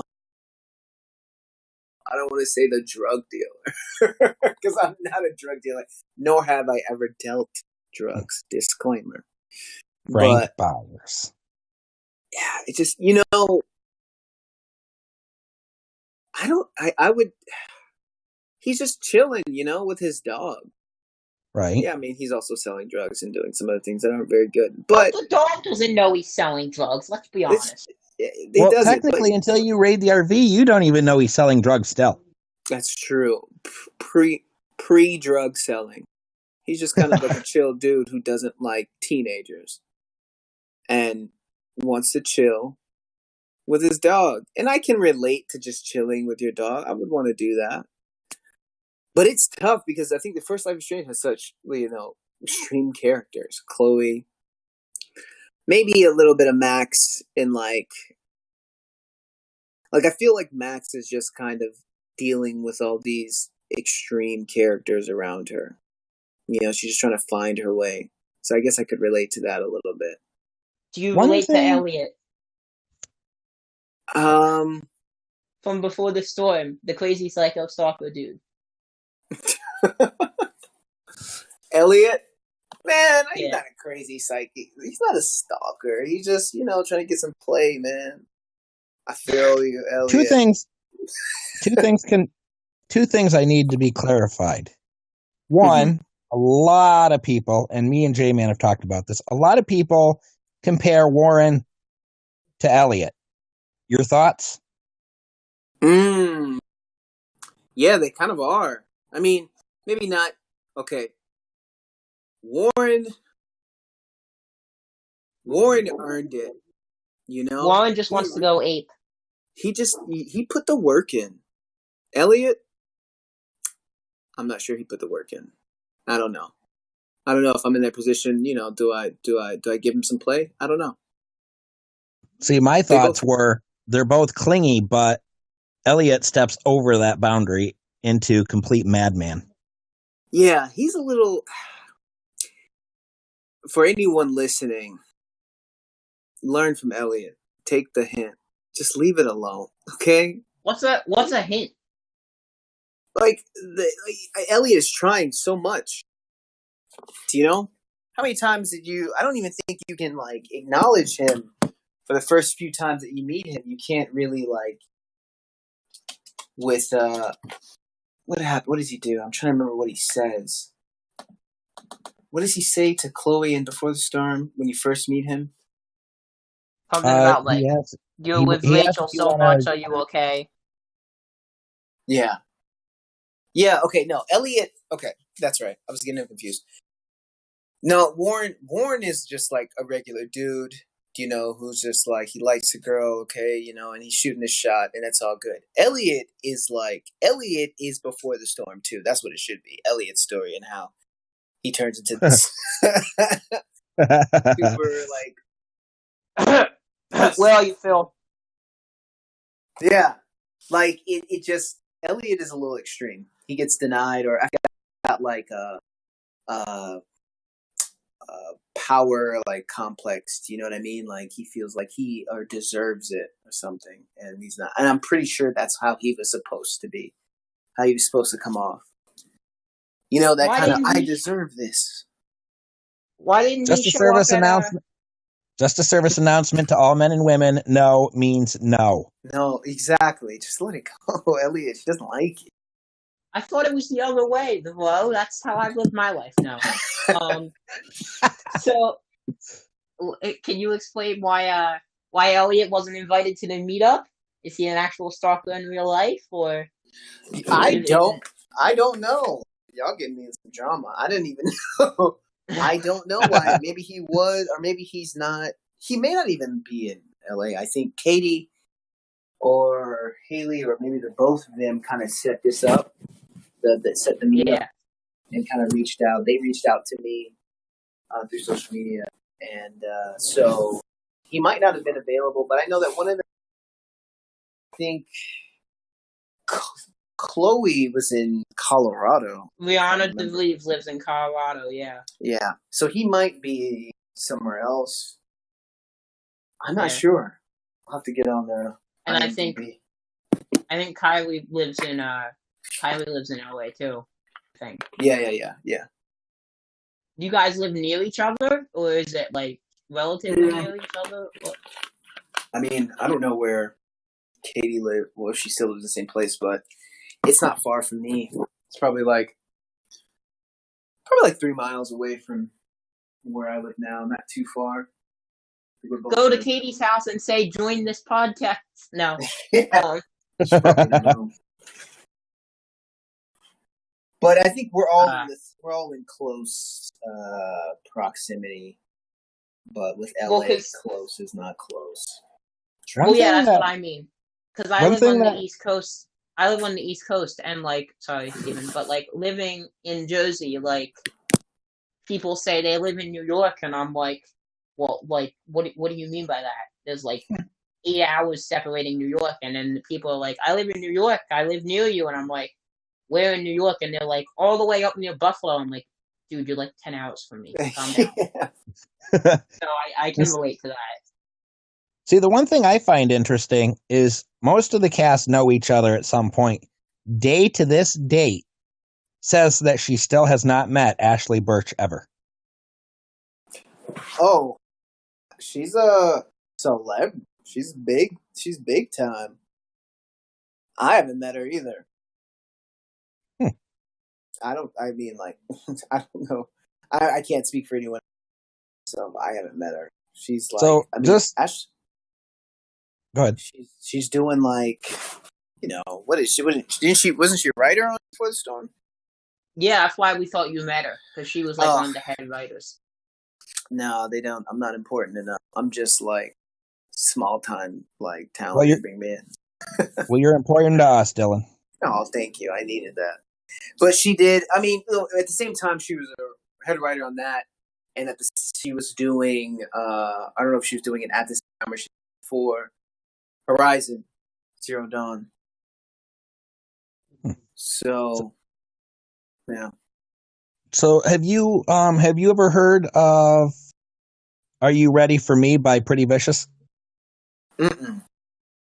I'm not very hip. It's the first song in Before the Storm. Oh, I've never heard it. I mean, I have heard it, but I had never heard it prior to that. No. Do you have a favorite song from either Life is Strange? I don't have a favorite song. Do you want to tell him who asked this for you? Oh, this is asked from Kaiser. Mad Tizer. It's a guy on Twitter. Okay, I wouldn't say I have a favorite song. I think for me, like when I play video games or watching something, I just kind of lump it all together, like the score of it. I think the score fits very well. I don't necessarily. Yes. It's all very good. It fits the tone perfectly, and that's kind of how I kind of approach things. Like, because I'm always looking, like, from a kind of creative aspect and how they brought this together. So the tone and what they're trying to tell, this tragedy, potential See, tragedy. Yeah. I've got 4. Mhm. Oh, great. My dad's mowing the lawn. Can you guys hear that? No. Okay, good. Obstacles from the end of Before the Storm. American Girl from at the beginning of Life is Strange. Obstacles is the original. Oh, it is the original? Okay. Yes. Okay, I'm not going to try and name games. Obstacles, American Girl. He Here doesn't I know. Here, I was trying to think of the title. Here I Come, when Chloe's rushing to save Sarah. Mhm. And I can't remember the title, but it's the first song that is played after the night at Firewalk when Chloe's having her wake and bake, and it talks about better off being dead. Wake and bake. Yeah. Yeah, those are my 4 top favorites, and the only reason I base those as my favorites is because they're ones I can listen to every single day and not get bored of them. Yeah. I mean, sometimes those songs hit. If they're all good, then, that works. I think they did a really good job on that. I think they did a really good job. It fits the tone very well. There was 3 of them that didn't have any words, so I'm like, it's good, but it's not something I'd listen to regularly. And now you have that MP3, or do you get the vinyl? I know they have a vinyl. Actually, it's in my YouTube playlist. Okay. No, I do the same thing. Yeah, what's a vinyl? Yeah, Vinyl is a record. It was a 2-sided thing. You could have 1 or 2 songs. I know what a vinyl is. Well, do you know what an 8-track is? What's a cassette tape, man? No. Okay, you know what an 8-track is then. Yeah, I do. Pretty much a big tape. Pretty much. A big tape. A tape that didn't fit in the entire thing. Yeah. Okay. Coffee.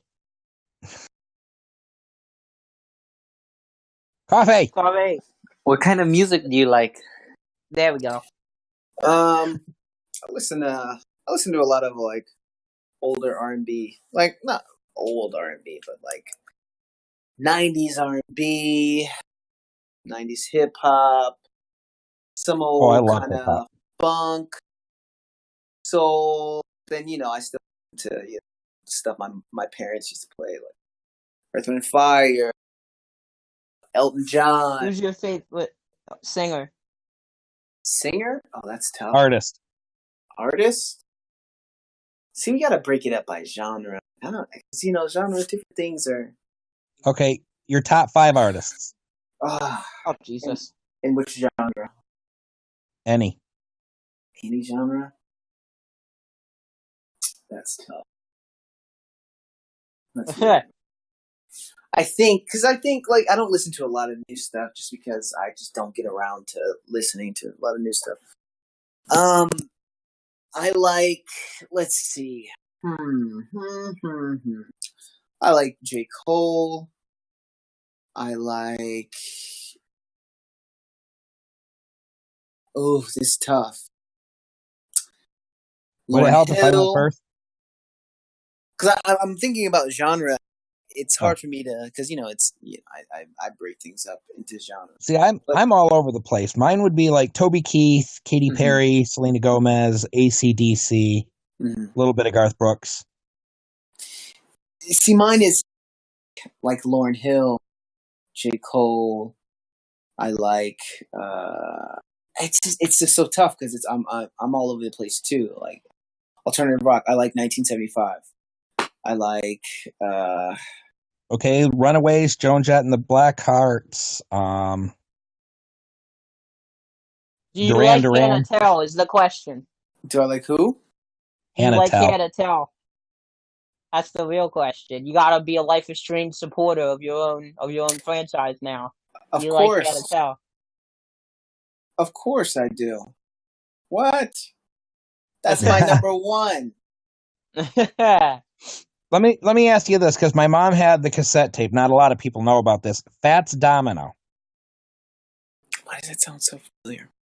He was a jazz singer that sang on top of Blueberry Hill. Oh Jesus, I'm not editing He that. met his true love on top of Blueberry Hill. Or found his freedom or something. Let me see. I don't know if I know about that. Sorry, thing might have cut out because my dad was calling me. I don't know why he was calling me. But You're I here. don't know if I It's know. fine. I do know, in terms of jazz, I listen to jazz. I listen to like Coltrane. Ooh, Coltrane. Okay. Yeah, if you ever look up Fats Domino, look up Blueberry Hill. I will. I'll look it up. I'll add it on my Spotify. Is it on Spotify? I don't know. I know it's on iTunes. I want to check it out. You start a conversation and he doesn't know anything about the conversation that he started. Look, I don't know. I'm the same way. Sometimes, Class A podcasting. He's got a song called "A Whole Lot of Lovin' for You."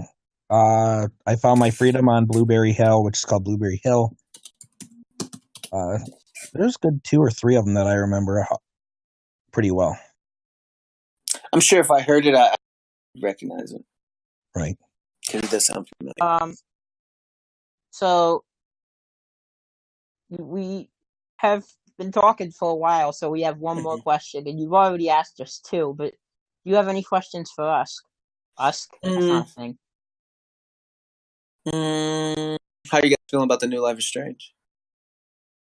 Steven? I wish episode 2 would come out faster. Yeah. I was surprised it was Daniel. I mean, I had my suspicions, but I didn't expect him to go full-blown wreck the hotel room.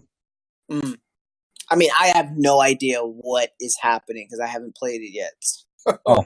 I just want to know if you guys like. Sorry. I mean, I'm not like spoilers. Like, you can tell me spoilers, and I'll still play it. That doesn't bother me. I know some people are really thing. I'm usually one of those people. I feel bad when I spoil. No, that's fine. It's fine. So, yeah, it's an interesting story. They always do a good job with, and I've said this, and this is why we call this podcast Life is Fields. They always do a good job with pulling at the heartstrings. Like, no matter what game. Like, they did it in Before the Storm.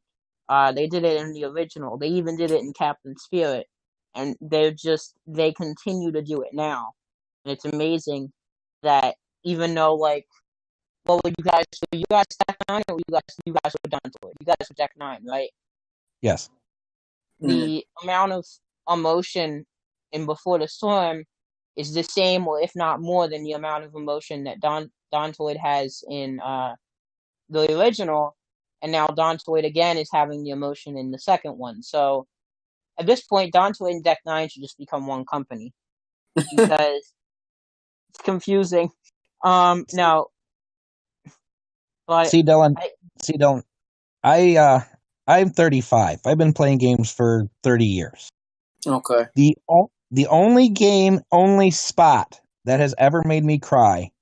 Well, first of all, I should say my dad is a disabled war hero, and he's got a degenerative neck disorder because the VA didn't want to realize it fast enough. But that's this is what made me cry, though. This is what made me cry. The farewell episode. Finding out that, she was losing her best friend, which I figured was going to happen because it showed her in the clip. But then to find out, her dad died at the exact same time, I'm like, oh, son of a bitch. Yeah.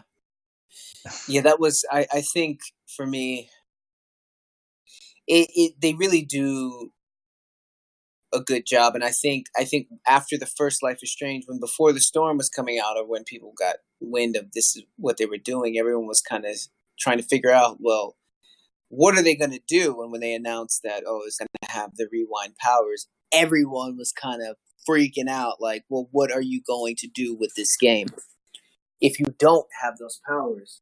And I think they did a good job in just trying to go back and flesh out, the story of Chloe and, what she went through. Right. And, the decision-making process and kind of like just the shit-talking, what was that? What do they call that? The Back instead talk of challenge. yeah, I call it the shit talking. It's how much shit can you talk? I thought that Close was enough. really, I thought that was really good. So I think they did a good job. And they I agree with you when you say that they did match the kind of feeling, telling a different story with the different kind of mechanics in the game. Yeah, They did well, still capture that. yeah, well, I said this towards the beginning that I've had a lot of friends leave, and which is why I play games. And Yeah. I started to cry a little bit around the time you find out her dad dies. I'm like, oh, no. Yeah. And then it shows her leaving right from the funeral. I'm like, you know what? Get out of here, you bitch. Yeah, I know how this feels. Just go. Leave me with my emotions. it's tough, and I think that sometimes we don't. I think people think of video games and they just think of things, but they don't really think about like the thing that the person who loves this game or why they love it, what they've gone through. Because both my parents are military, and my mom had to, get help from the VA as well. So, and honestly, for acting, when you're in class and you got to get emotional, you're learning, when you're developing your craft and technique, you got to figure out where to go and how to get to that emotional state. And for me, sometimes that path is through a video game, remembering a scene like in Life is Strange. And then that will take you back to your regular life, and then it gets you to that emotional state. But they did a good job in capturing the reality of it. I was actually the other day thinking of Life is Strange 3 ideas. I'm going to write a script for Life is Strange 3. Do you guys reach out? I'm going to do it. Whether you're the writer of it or not, I'm buying it. Yeah. But did you cry during the farewell episode or from the farewell episode? I didn't cry. I got emotional. I didn't cry, but I did. It just one of those moments that you set the controller down. I was playing it with friends. That's why. Oh, gotcha. I was I was alone in my room. gonna say you got a manly face when you're with friends, but when you're not with your friends, you bawl your eyes out. Yeah. Yeah, I called my mom. I actually called my mom, and she's like, "What's the matter?" I said, "Stupid bitch left." What? So I had to explain to her the whole chapter, and I'm like, you know what? She's like, "Are you okay?" No, but I will be. You don't understand. It just she left, and That, between the two things hitting so close to home at the same time, and then to add that cassette tape at the end was just adding salt to the wound. you can buy that tape in life. Really? Yeah, I'm pretty sure you can. Huh. See, I think I was one that chose to not tell her because I thought I had the whole day, not thinking about, her dad had passed away. Yeah. And I'm like, we can do it later. You know what? We still got the whole afternoon. I'll tell her before I leave. And then Joyce walks in. I'm like, oh, damn. Yeah. It was emotional. It was good though. I like that kind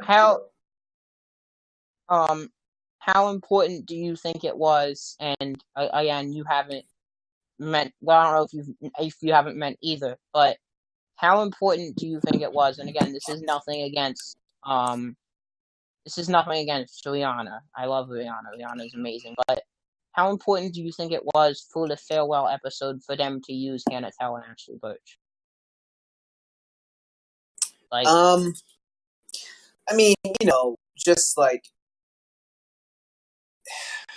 I could see tough. I mean, I think it's important. I mean, I see why they did it, and I think it was a good, because people want to. It works because before the storm, everyone's a little younger, So if we're Mhm. talking a technical aspect, they wouldn't quite sound the same. Everyone is a little younger. But for the farewell episode, I mean, you kind of get the throwback to the original. That's what for all intents and purposes, made everyone really fall in love with the series. Mhm. So I can see that. I think it was a good decision. It's not a knock to anyone else, but if it's kind of that Kiefer Sutherland and Jesus Christ, why am I drawing David Hayter issue with the Solid Snake thing? You know what I mean? Yeah. Your farewell, you might want the OGs in there, the people that brought you in and made you love these characters so much. So I agree with it. I don't really have any, Right. Coffee and J-Man, you're not getting out of this. I told him that I cried. Which one of you two got emotional over the farewell episode? Oh shit! I hate this podcast. No. This is my baby, and I still cry. I'm gonna lie and say I've never cried in my life. Well, yeah, we all know that's a lie. You cried That the is day a you were lie. born. Probably. That's true. There's a lot of times if you go back on our podcast, Dylan, there's a lot of times where like we'll be talking about something, and I said this to Steven the other day, like every episode we do, every podcast we do, to me there's always an emotional part in it because you never know which one's gonna be your last. Mm-hmm. So for us, like, and I said this for myself, like every time I do a podcast, I try to get to an emotional part. I was trying to avoid one in this interview, but apparently that's not going to happen. So, Jesus Christ, Steven. Steven, you are now not able to talk to Trey later. No, I'm kidding. So, I actually did not cry in the farewell episode, and I'm not going to lie. I cried.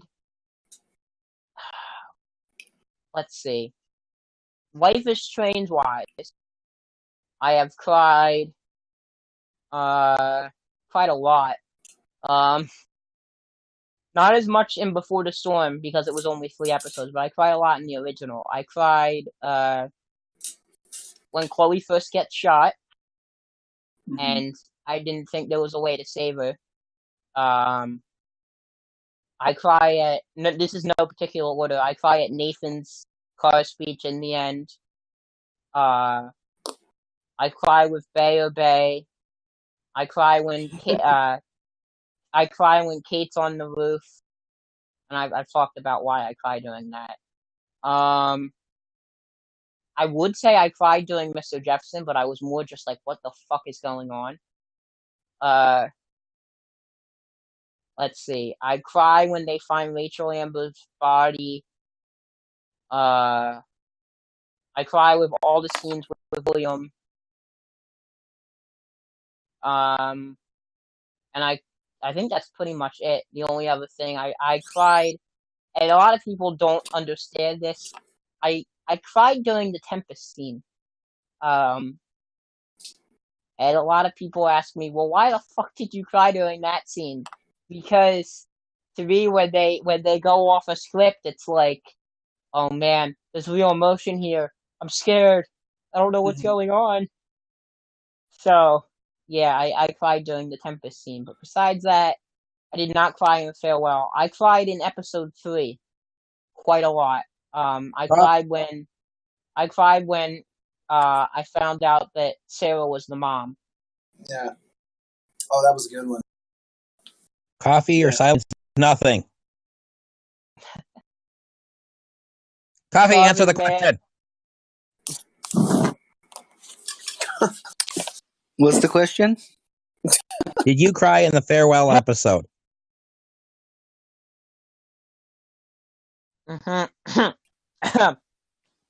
This is terrible podcasting.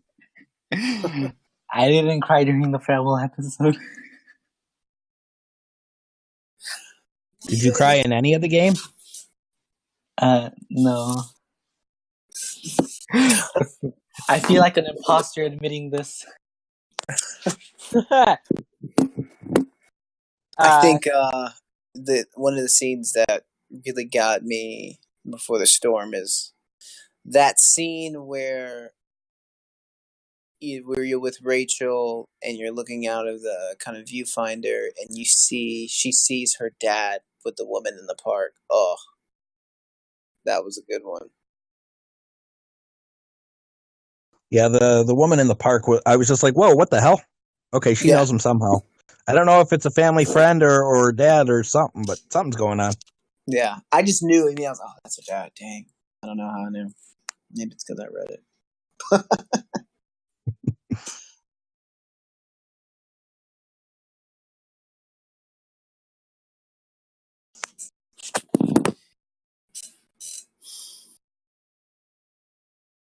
So, any more questions for us, Dillon?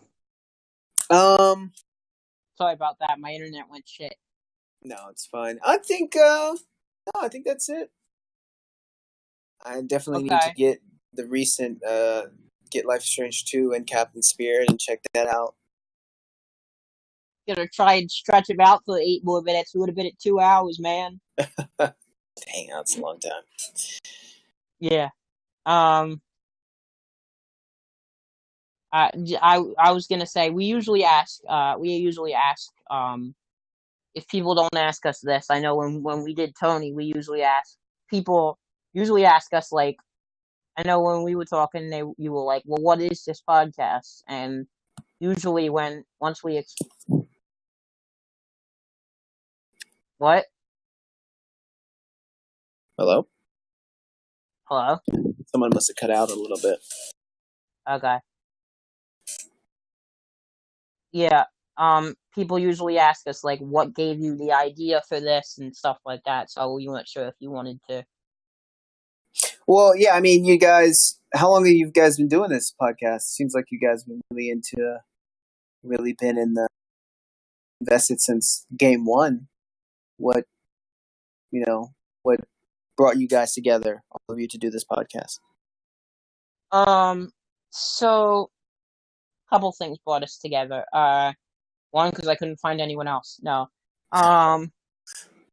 So a couple years ago, I played the original Life is Strange, and then I said to people, I said to my parents, I was like, this game's awesome, and then I started like listening to Blackwell podcast, and I'm a huge WWE fan, so I listened to like, yeah, that's fun. I listened to like a lot of wrestling podcasts and stuff too. So I was like, okay, well, let me see if I can find a podcast on this Life is Strange. Again, in the beginning, I like everyone else was like, I don't know how big this community is. I don't know if there's going to be a podcast about this.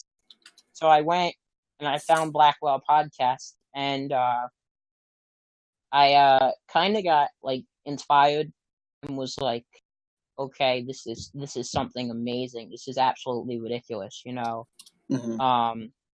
And it was actually what really put me over the top was it was a couple interviews. Yours was one of them. It was pretty much everyone they've interviewed. Like the amount of story, and you told us a lot of stories in this. The amount of story of about how everyone thinks it's easy. Like I know that when I tell people, because Life is Strange has made me want to be a voice actor. So I tell people I want to be a voice actor, and they go, "Why would you pick that?" And I was like, because in my mind, a lot of people I think it's easier than acting when it's really not. It's really not. Everyone's like, so yeah, do you want to be like? You want to be a voice actor? Is that because you're afraid to show your face? I'm like, no, it's just because it's what I want to do. And so I listened to Blackwell. I listened to pretty much everyone's interviews. I listened to yours. I listened to Kylie's. I listened to all the Before the Storm interviews first for some reason, actually. And I said to myself, I was like, all right. At this time, I was a little shy. I was like, I don't know how I'm gonna be able to come out and do this. And so at this point, I had a Twitch. This was actually about 2 or 3 months after the Cards Against Humanity stream a couple years ago. I had started thinking about processes and being like, okay, well, we'll see. Then about, what was it, 4 months ago, I had asked Steven, I was like, look, I've been thinking about this for a long time and I haven't found anyone. And I was like, well, actually, it started, the first episode is me and my friend Kayla, who I don't know in real life, but we met online and we connected really well. So that was where I got the idea. And then Kayla left for reasons because of time restraints. And then the other person we had was in Germany, so it was hard for him. So then at that point, I was like, okay, well, what do we do now? So at that point, actually, I reached out to Coffee and was like on Twitch, and Coffee's explained this, but I came to him at a really good time. Because I don't know how exactly to explain it. Coffee, you want to explain? Oh. Well, it's because my job had finished because I had worked in a packing house, and so I wasn't really doing anything. And well, I didn't have any friends. I don't really have many friends I can hang out with, so I have nothing to do right now. And he has my life is empty. that life is empty. It was just Well, like you had the time. It was an opportunity for you guys to get together and start this podcast. I don't know where you met Coffee, but J-Man and I met in Katie's stream. Oh. I met Coffee in Day's stream. And how it was like, me and Coffee did a couple episodes. I kind of did like a low-key interview with Coffee and got to know him. And like, we talked about Life is Strange, like our favorite lines, like stuff like that. And I was like, okay. So then I had asked Steven a couple months before. I had asked Steven, I think it was after episode 3 ended, because I knew that the German guy we had, wasn't going to be able to do it anymore. I had asked Steven, and then I forgot to go back into my Twitch and ask him again. So me and Coffee did like 2 or 3 episodes by ourselves. And then I was checking my Twitch whispers one day and was like, oh, wait a minute. I asked this dude like 2 months ago. So I messaged him and I was like, yo, yeah, you still up for it? And he's like, yeah. And recently we've decided that we are going to expand to more than just Life is Strange. We talked about how we're doing Until Dawn. Have you ever seen I don't know, you've probably heard of it. Have you ever seen Degrassi? I've heard of it. I have. You haven't? No, I haven't seen it, but I have heard of it. Okay. Yeah, I was forced to watch 2 or 3 episodes with my cousin. Degrassi, did you like it? It was all right. I mean, the guys were fighting over one thing that was wrongly said about one of them's woman and the word bromance. That was when the word bromance got started. No. Sounds like drama. Pretty much. But anyway. But for high schoolers. Yeah. Life is Strange, the TV show, is pretty much all Degrassi is. Yeah. So I was like, all right, yeah, so we're gonna expand it more. So more recently, we started, me and Steven started. We also have another podcaster. Her name's Charlotte, but she's in England, so she can't be here right now.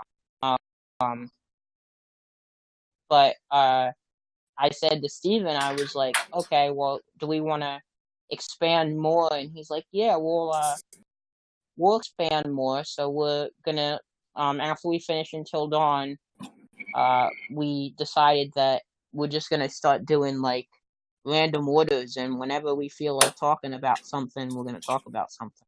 Yeah. Sounds like a good idea, man. Yeah. If you want to listen, if you do want to listen to the podcast, I came in at episode 7. Okay.